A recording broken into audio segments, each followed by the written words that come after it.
और भजन लाल शर्मा को सूबे की कमान सौंपकर बीजेपी ने एक बार फिर सबको चौंका दिया। पहली बार विधायकी का चुनाव जीतकर सदन पहुंचे भजन लाल को सीएम बनाकर न सिर्फ आम कार्यकर्ताओं बल्कि प्रदेश के ब्राह्मण समाज का भी दिल जीत लिया है।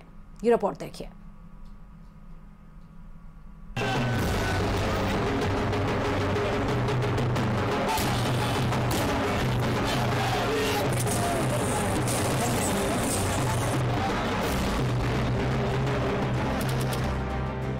भजन लाल शर्मा की ताजपोशी पर जश्न जोरदार।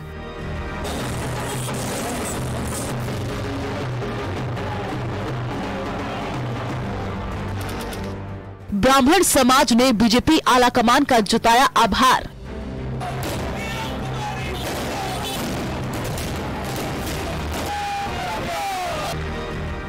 भजन लाल शर्मा के प्रदेश का सीएम बनने पर ब्राह्मण समाज ने खुशी जाहिर की है। लोगों का कहना है कि ब्राह्मण समाज के चेहरे को सीएम बनाने की उनकी बहुत पुरानी मांग थी, जो अब पूरी हो गई। ऐसी ही एक तस्वीर आप अपने टीवी स्क्रीन पर देख रहे हैं।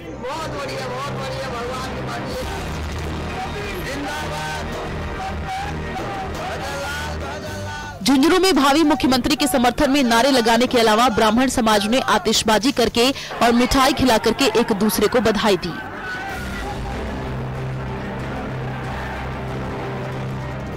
एक और जहां झुंझुनू के ब्राह्मणों ने भजन लाल की ताजपोशी कर अपनी प्रसन्नता का इजहार किया, वहीं राजसमंद में बीजेपी कार्यकर्ताओं ने आम विधायक को सूबे का मुखिया बनाए जाने पर पीएम मोदी, गृह मंत्री अमित शाह और बीजेपी अध्यक्ष का आभार जताया।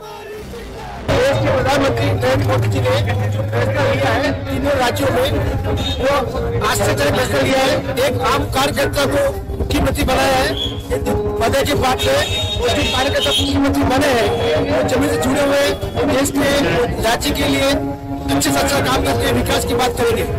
राजस्थान के लिए बहुत बड़ा दिन है। आज हमारा एक साधारण कार्यकर्ता भजन लाल शर्मा के रूप में राजस्थान का मुख्यमंत्री बनने जा रहा है। इससे बड़ी हमारे लिए कोई खुशी की बात नहीं हो सकती है। हमारी दिया कुमारी जी और हमारे प्रेमचंद जी मुख्यमंत्री बनने जा रहे हैं। इसके लिए हम सब पूरे नाथद्वारा संगठन की ओर से, पूरी विधानसभा नाथद्वारा की ओर से उनको बहुत बहुत बधाई, खूब खूब शुभकामनाएं देते हैं। मध्य प्रदेश का सीएम एक यादव को बनाकर समाजवादी पार्टी और आरजेडी का ब्लड प्रेशर बढ़ाने वाली बीजेपी ने भजन लाल शर्मा को राजस्थान का सीएम बना करके कांग्रेस को चिंता में डाल दिया है। दरअसल आजादी के बाद से ही कांग्रेस देश में ब्राह्मण, दलित और मुसलमानों के नाम पर राज करती रही। हालत ये हो गई कि ब्राह्मण देश की राजनीति में हाशिए पर पहुंच गए थे। ऐसे में बीजेपी ने राजस्थान का सीएम पद एक ब्राह्मण को देकर उत्तर भारत के ब्राह्मणों को ये संदेश दे दिया कि ब्राह्मणों की पार्टी वास्तव में बीजेपी ही है। जाहिर है देश की राजनीति में हाशिए पर पहुंच चुके ब्राह्मणों को भजन लाल की ताजपोशी से वास्तव में खुश होने का कारण मिल गया है। Bureau report, news 18 Rajasthan.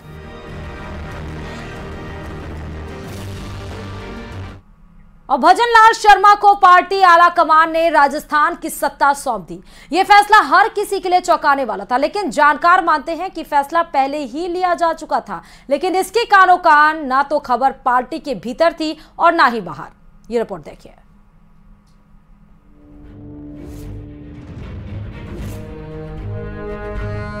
विधायक दल की मीटिंग में जो शख्स कतार में सबसे पीछे खड़ा था, वो सीएम की रेस में सबसे आगे निकल गया और राजस्थान जैसे बड़े प्रदेश का मुखिया बन गया। नाम के ऐलान से पहले तक किसी को इस बात का इल्म नहीं था कि पहली बार विधायक बने भजन लाल शर्मा को पार्टी इतनी बड़ी जिम्मेदारी दे सकती है, लेकिन पार्टी आलाकमान के फैसले ने सबको चौंका दिया।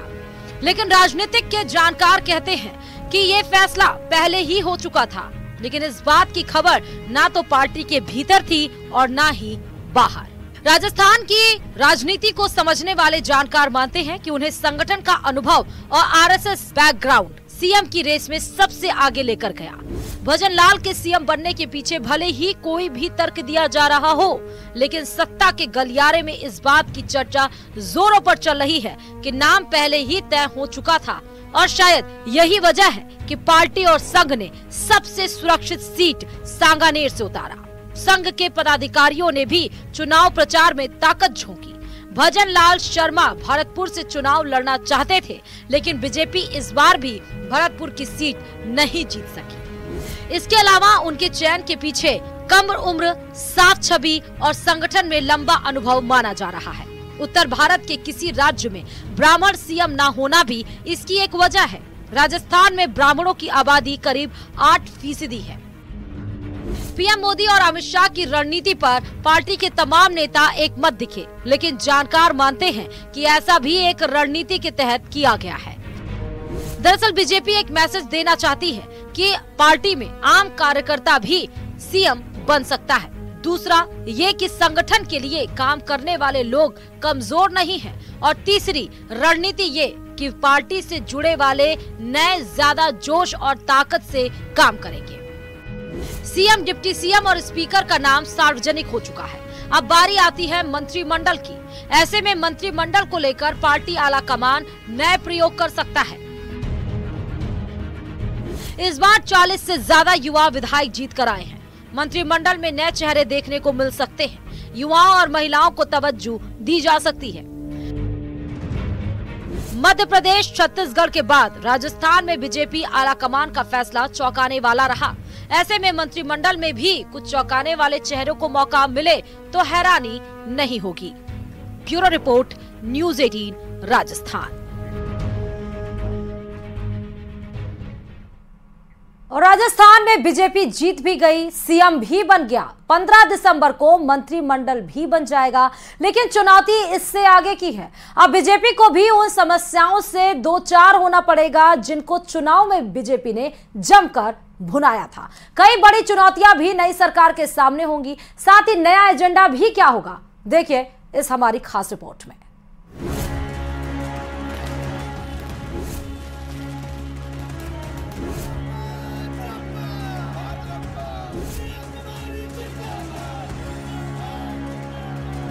ये कार्यकर्ताओं का उत्साह है, भविष्य की तैयारी है।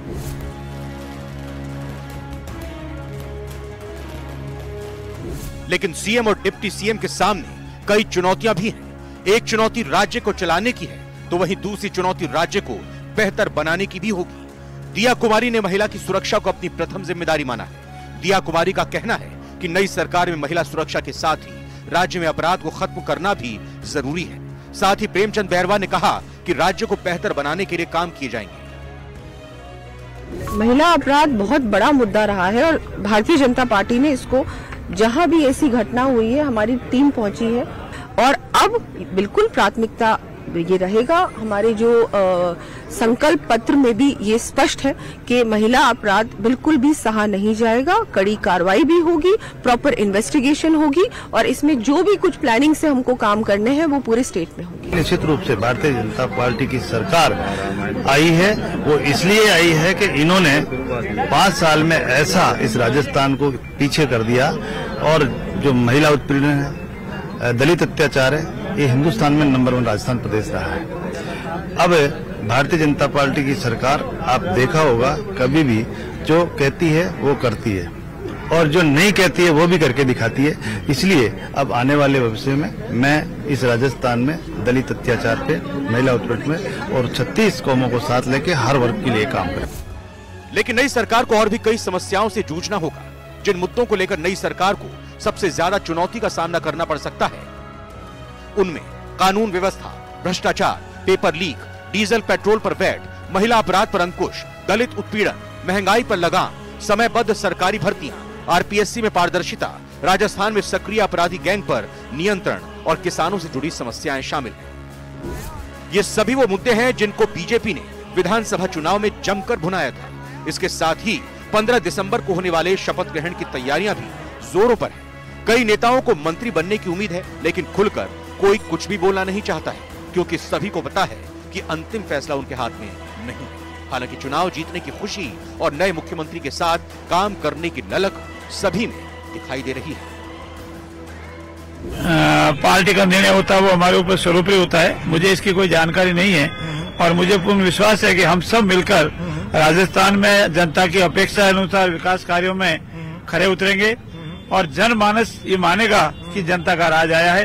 पार्टी जो भी जिम्मेवारी देती है उसको निभाएंगे ये हमारा व्यक्तिगत कोई विचार नहीं है, परंतु जो पार्टी जिम्मेवारी देगी वो धन्यवाद। निर्णय पार्टी करती है। मैं तो मुख्यमंत्री जी को और दोनों उप मुख्यमंत्री जी को और स्पीकर साहब को बधाई दूंगा कि ये ऐतिहासिक फैसला भारतीय जनता पार्टी में हो सकता है। संभव है कि एक संगठन में काम करते हुए एक कार्यकर्ता को ये मौका मिला है, तो निश्चित तौर से पूरे राजस्थान में कार्यकर्ताओं के बीच में बहुत अच्छा संदेश गया। वहीं बीजेपी के हिंदुत्व के मजबूत चेहरे और हॉट सीट पोखरण में भगवा लहराने वाले महंत प्रतापपुरी की मंत्री बनने की चर्चा भर से ही आंखों में चमक है। प्रतापपुरी ने भरोसा तो हाईकमान पर जताया है, लेकिन उनके सामने पोखरण क्षेत्र में भी कई समस्याएं हैं, जिसके समाधान की बात ये पिछले 5 साल से कर रहे हैं। साथ ही जैसलमेर से विधायक बने छोटू सिंह ने भी क्षेत्र की समस्याओं के समाधान की बात कही है। हम तो हमारे कर्तव्य का निर्वहन कर रहे हैं। मैं तो पोखरण की जनता का धन्यवाद और आभार व्यक्त करता हूं कि हमें वहां उन्होंने जिताया, और हम एक छोटी सी घटक के रूप में काम करने का जो हमारे को मौका मिला पोखरण के लिए और क्षेत्र के लिए काम करेंगे। हम चाहते हैं कि सबसे पहले हमारे आम किसान को बिजली मिले, बिजली मिलनी चाहिए ताकि आम किसान की अपनी जो ख्वाहिश कृषि की है वो पूरी हो सके। विशेषकर अभी बहुत बड़ी समस्या है। मेरे समय में 132 के GSS मैंने हर जगह बनवाए थे, काफ़ी काम हुआ ही है, लेकिन वर्तमान है वापिस बहुत सारे कृषि कनेक्शन हो गए हैं। मैं सबसे पहले तो ये चाहूँगा मेरी सरकार के अंदर इलेक्ट्रिकल हो जाए तो आम जनता 120 के 220 के हो जाए, जिससे कि एक तो कृषि सुधरेगी, कृषि के साथ में पेयजल सुधर जाएगा। हर गांव में ट्यूबवेल हो गए हैं, समझे हो गए हैं, तो मैं देखता हूँ वो कर दूं तो वो बहुत बड़ा काम हो जाएगा। हालांकि मंत्रिमंडल की चर्चा तो जोरों पर है ही, लेकिन बीजेपी के सामने वो मुद्दे भी हैं जिन्हें सुलझाना बड़ी चुनौती है। नए मंत्रियों का नाम तो 15 दिसंबर के बाद सामने आ जाएगा, लेकिन बीजेपी के सामने चुनौती पूरे 5 साल रहेगी। इन 5 सालों में देखना होगा कि कैसे राजस्थान की सरकार उन मुद्दों का समाधान कर पाती है जिनको राज्य की मुख्य समस्या बताकर चुनाव लड़ा गया था। Bureau report, news 18 Rajasthan. और राजस्थान चुनाव से पहले पार्टी ने एक नया प्रयोग भी किया, जिसके तहत 7 सांसदों को विधायक का चुनाव लड़ाया, लेकिन 3 सांसद चुनाव हार गए। पार्टी आला कमान के इस फैसले के पीछे भी राजनीति के जानकार उनकी दूरगामी सोच का असर मानते हैं। ये रिपोर्ट देखिए।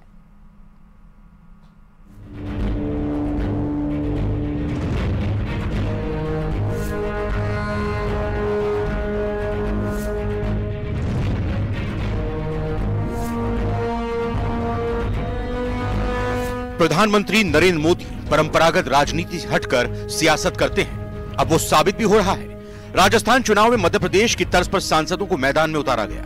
ये फैसला भी चौंकाने वाला था। 7 सांसदों को विधायक का चुनाव लड़ाया गया, जिनमें से 4 सांसदों ने चुनाव जीत लिया। राजनीति के जानकारों की माने तो इस फैसले के पीछे पार्टी की मंशा ये संदेश देना था कि किसी को भी कोई जिम्मेदारी दी जा सकती है। इसके अलावा पार्टी केंद्र और राज्य के नेता को बराबर समझती है। इसके साथ इस प्रयोग से लोकसभा चुनाव का लिटमस टेस्ट भी हो गया। 7 सांसदों में 4 जीते, जिसका असर लोकसभा में बदलाव के तौर पर दिखेगा। सांसदों को चुनाव लड़ाने का मसला हो या फिर सीएम और डिप्टी सीएम के चुनाव का तरीका, हर जगह 2024 के लोकसभा चुनाव की रणनीति नजर आई है। राजनीति के जानकार मानते हैं कि लोकसभा चुनाव के मद्देनजर ब्राह्मण चेहरे पर दांव लगाया गया है। राजपूत और दलित नेता को डिप्टी सीएम बनाना भी उसी रणनीति का हिस्सा है। अब कयास है कि जाट, गुर्जर, मीणा, ओबीसी विधायक मंत्री बनाए जाएंगे, जिसका सीधा असर यूपी, एमपी, हरियाणा, गुजरात के वोट बैंक पर दिखेगा। अब सवाल यह है कि पार्टी के सीनियर लीडर्स का क्या होगा? क्या पार्टी उन्हें नई जिम्मेदारी दे सकती है? माना जा रहा है कि वसुंधरा राजे को केंद्र की राजनीति में लाया जा सकता है। राजेंद्र राठौड़, किरोड़ीलाल मीणा और सतीश पूनिया को अहम पद मिल सकता है। इसके अलावा वरिष्ठ नेताओं को राज्यपाल का जिम्मा दिया जा सकता है। आला कमान क्या फैसला लेता है ये कोई नहीं जानता, लेकिन जब तक फैसला नहीं होता तब तक ऐसे कयास लगते रहेंगे। Bureau report, news 18 Rajasthan. और इसी के साथ ही सरपंच से सीएम तक के सफर में फिलहाल इतना ही। और खबरों के लिए देखते रहिए न्यूज़ 18 राजस्थान।